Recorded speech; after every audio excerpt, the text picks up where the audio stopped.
Loading.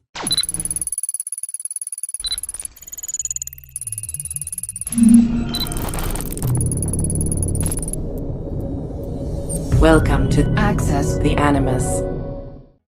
Hello everyone and welcome to a new video here at Access the Animus.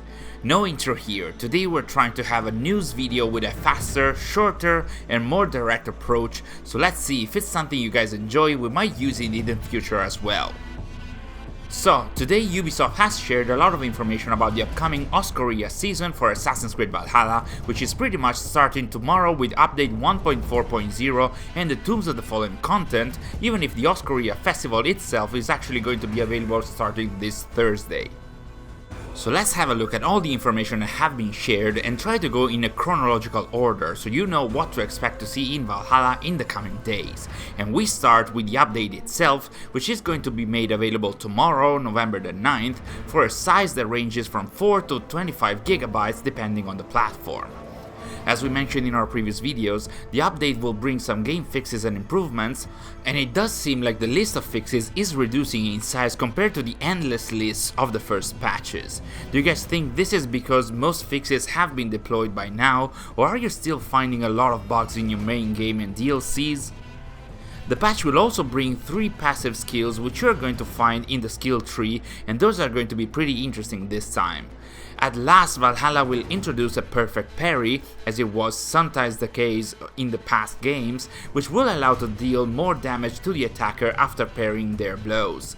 Then we're going to have a master counter roll, which adds a hidden blade strike while executing a counter roll, and then an improved bow stun finisher, which will be a standard bow stun finisher, but shooting arrows at all stun enemies around. So basically these are all skills that are improving their already existing counterparts.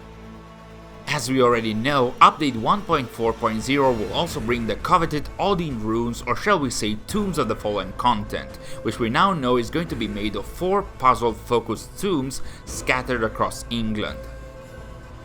Within the article that was shared earlier today, it was mentioned that all these tombs will actually be hidden subterranean caverns that will hold quote-unquote tales of mystery, history and loot, which we can already imagine to correspond to this equipment set and maybe something more.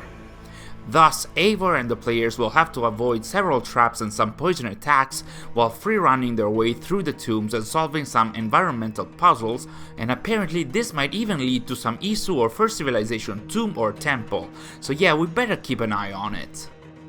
This activity will also bring 2 achievements which depend on completing 1 and 3 tombs, but the most interesting thing is that the Odin runes that had been spotted up to now in England were actually 6 and not 4, so with this activity we might not be done with the Odin runes yet.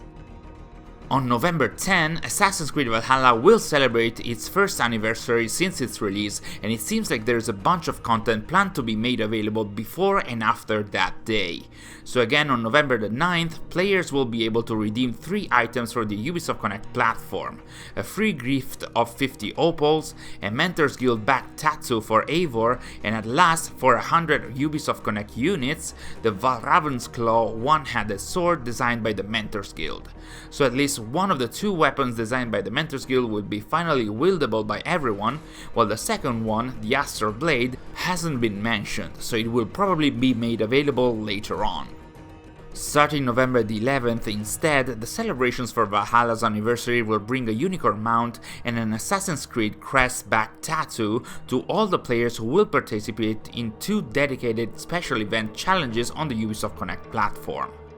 And lastly, we got the 4th and potentially final new festival of the year, that is the Oskoreia Festival, otherwise dubbed as Odin's Wild Hunt, which was defined in a dedicated article as an otherworldly tradition where spirits of the dead rise and hunt the weak among the living. More practically, the festival will be available from November the 11th to December the 2nd, as we knew already, and will feature 3 activities. The first one is the much beloved archery, which will now come with some friendly targets you need to avoid hitting, otherwise your point tally will be reduced. The second one is a quote-unquote tournament against spirits, where players will be cast into a spectral realm called the Veil and will have to fight waves of spectral warriors as soon as possible, featuring human warriors, beasts and monsters, with even some harder levels of these fights. So on paper it looks like a mini horde mode, but it's actually more likely to be a spectral version of the tournaments we've seen in the past festivals. And the third one is a horseback riding race on a track that will appear in Ravensthorpe, where Eivor will race against time and will have to clear blockades and hit specific targets in order to increase their timer and have hopes to get to the finish line and to obtain a bronze, silver or gold medal. There will also be some quests tied to the festival as usual, and in this case Eivor is going to meet a character called the Mad Monk. She's going to have to protect the settlement from quote-unquote harmful spirits, and she's going to partake in a deduction-based quest where she has to solve the mystery of a fallen warrior whose name is written among those remembered yet recognized by none. Of course, quests and activities will bring tokens as usual, which will have to be spent at Norvi's shop, where we'll be able to find a new Scythe weapon called Hell's Scythe, which, as noted by Joe Raptor, will be the first free Scythe weapon for everyone. Then we have some settlement decorations and some hair and beard styles, along with a tattoo set and a raven skin, all oriented towards a spooky and frightening theme. And that's pretty much it for our fast sum up of the recent news about the Oskoreia season and its content, including the Tombs of the Fallen activity that a lot of people within the community have been waiting for. As usual, the classic question is, are you excited about this content? Is there something you particularly like or dislike about it? Let us know in the comments below. If you enjoyed the video, please consider liking it, subscribing to our channel and turning the notifications on so you won't miss any of our future updates. Oh, and keep an eye on the channel tomorrow and on Thursday. We're going to try and stream both the Tombs of the Fallen and the Oskoreia Festival updates if everything goes according to plan. Thanks for watching, and we'll see you in our next video.